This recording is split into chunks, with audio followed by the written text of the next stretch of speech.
Hey guys, I'm Adam from the website and YouTube channel Lazy Guy DIY, and one thing that people always think about when upgrading their kitchen is appliances, but what they should be thinking about is the kitchen sink. That is the workhorse of the kitchen. That's why I'm excited to check out for our upgrade the Glacier Bay all-in-one undermount stainless steel 27-inch single bowl workstation sink that comes with a faucet and accessories.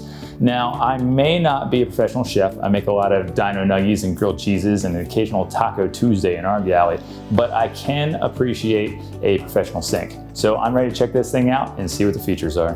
Measuring 27 inches by 19 inches with a 10-inch deep basin, the extra large bowl area is generously sized for the aftermath of your next culinary creation.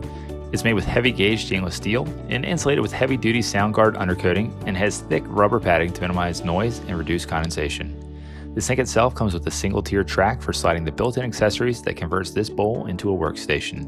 With the included bamboo cutting board, deep stainless steel colander, and dish drying roll-up rack, this sink turns meal prep and cleanup into a one-stop shop.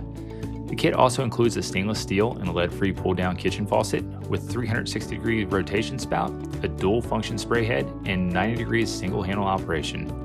This easy-to-clean basin comes with slope-bottom grooves for complete water drainage and a standard 3.5-inch drain opening that will fit any garbage disposal. So while I may not be going to culinary school to earn my chef's hat, I will be able to pick up this sink at the Home Depot.